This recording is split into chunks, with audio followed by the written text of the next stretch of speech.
Hello everyone, আসসালামু আলাইকুম। বিষয় হচ্ছে গিয়া, মনে করেন যে ধরেন গিয়া আমি আপনার ভিডিওতে কমেন্ট করছি, তার মানে হচ্ছে আপনিও আমার, আরে ডিস্টার্ব করিস না, আপনিও আমার ভিডিওতে এসে কমেন্ট করবেন। আমরা মূলত এই আশাতেই হচ্ছে একে অন্যকে কমেন্ট করি। এটা খুব ভালো একটা ব্যাপার। আমরা একে অন্যের হাত ধরে সামনের দিকে এগিয়ে যেতে চাই, আমরা একে অন্যের সহযোগিতায় সামনের দিকে এগিয়ে যেতে চাই। কিন্তু ব্যাপারটা হচ্ছে আমরা এক ধরনের বাটপারি করে বসি, সেটা হচ্ছে যে আমি আপনার ভিডিও না দেখেই কমেন্ট করে বসি।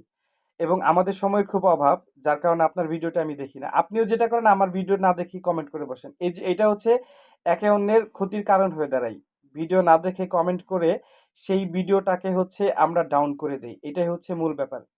তো ব্যাপারটা হচ্ছে যে আমি মূলত বুকে হাত দিয়ে বলতে পারি যে আমি যখন আপনার ভিডিওটি কমেন্ট করতে যাই এবং আমি আপনার ভিডিও কমেন্ট করার আগে সেই ভিডিওটি প্রথমে একবার দেখি, এবং আপনার ভিডিওটি পুরোটা দেখার পর আমি সেই ভিডিওটা রানিং রেখে, আই মিন আপনার ভিডিওটি আমি চলমান রেখে সেই ভিডিওতে আমি আপনার কমেন্ট করতে থাকি।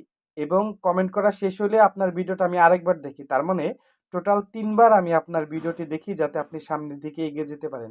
কিন্তু অনেকেই আমার পোস্টে এসে যেটা করেন, যে বাটপাড়িটা করেন, ভিডিওটা কোনো প্রকার প্লে না করে আপনারা কি করে কমেন্ট করে দিয়ে চলে আসেন। মানে এই ব্যাপারটা খুব হাস্যকর হয়ে দাঁড়াইছে।